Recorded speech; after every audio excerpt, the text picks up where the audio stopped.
10 তারিখে কুরবানি চলে গেল, এখনো কুরবানির সময় রয়ে গেছে। 13 তারিখের আসর পর্যন্ত, 13 তারিখ পর্যন্ত কুরবানি চলবে।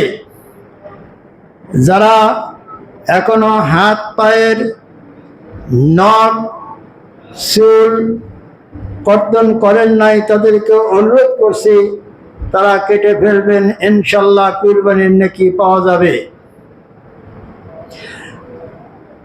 আজকের বক্তব্যের বিষয় মনোনয়ন সহকারে শ্রবণ করবেন, ইনশাল্লাহ বক্তব্য ফলপ্রসূ হবে। মনোনয়ন সহকারে শ্রবণ করার জন্য বিনীত অনুরোধ রইল। মূল বিষয়বস্তু হলো মক্কা বিজয়। বিশ্বনবী মুহাম্মদ সাল্লাল্লাহু আলাইহি ওয়াসাল্লাম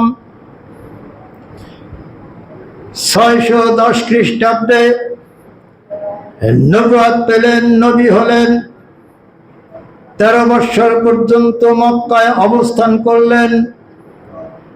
মারপিটের উপর মারপিট, কত হত্যাযজ্ঞ চলল।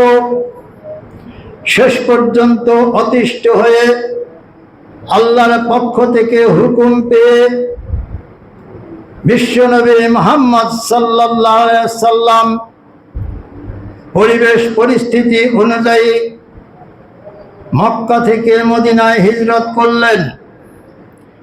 13 বৎসর মক্কায় অবস্থান করলেন। নবুয়তি জিন্দেগি ছিল মাত্র 23 বছর। মদিনায় যাওয়ার পরে 1 বৎসরের ভিতরে কোনো যুদ্ধ বিগ্রহ হয় নাই।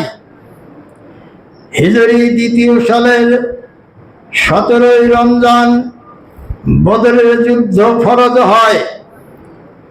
এই তো যুদ্ধ শুরু হলো। ইসলামের দাওয়াত দুর্বার গতিতে চলতে থাকলো। 13 বৎসর 14 বছর শুধু মারপিট খেয়েছে, কাফেররা মুশরিকরাই শুধু অত্যাচার করেছে। এবারে আল্লাহর পক্ষ থেকে হুকুম পেয়ে প্রতিরোধ করার জন্য বিশ্বনবী মুহাম্মদ সাল্লাল্লাহু আলাইহি ওয়াসাল্লাম ইসলাম প্রচারে যারাই বাধার সৃষ্টি করে তাদের বিরুদ্ধে জিহাদ ঘোষণা করলেন।